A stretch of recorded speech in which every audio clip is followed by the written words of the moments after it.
The Pentagon has admitted to possessing and testing out wreckage from UFO crashes, with a researcher who found the startling news hypothesizing that the debris may be from the famous Roswell, New Mexico crash in 1940s. Researcher Anthony Bragalia made the revelation on his blog UFO Explorations, sharing that he secured more than 150 pages from the U.S. Defense Intelligence Agency, DIA, after the agency responded to a 3-year Freedom of Information Act, FOIA, request he submitted. Although much of the report's details are redacted, what can be gleaned is that these technologies represent a literal quantum leap beyond the properties of all existing material known to man, Bragalia wrote in his. Bragalia's FOIA request was unambiguous in its meaning, according to the researcher who prided himself in finding the loophole for information that is normally confidential. In the original 2017 FOIA request made to the DIA asks for the physical descriptions, properties and composition of UFO/SWAP material held by the government and its contractor, he said,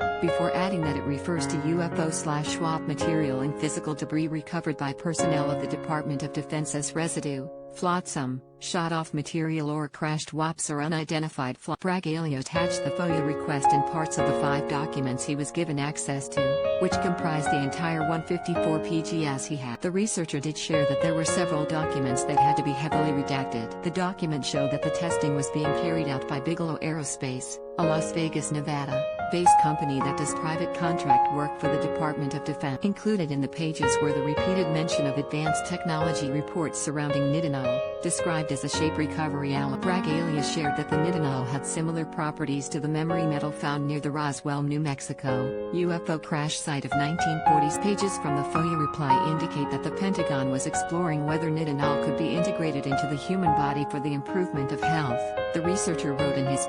Share this article.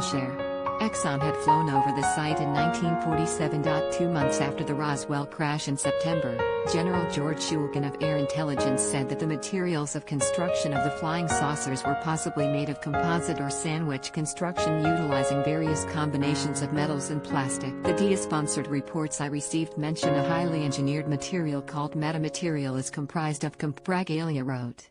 Metamaterial can be layered with metal and plastics. He added, based on the documentation received, it appears that the retrieved debris exhibits other extraordinary capabilities. In addition to remembering their original form when bent or crushed, some of those futuristic materials have the potential to make things invisible, compress electromagnetic energy, and even slow down the speed of. Bragalia shared that the whereabouts of the debris from the UFO wreckage is currently unknown, adding that Bigelow Aerospace laid off nearly all of their 85 employees in March 2020. A spokesperson shared that a perfect storm of problems including the pandemic resulted in the layoffs.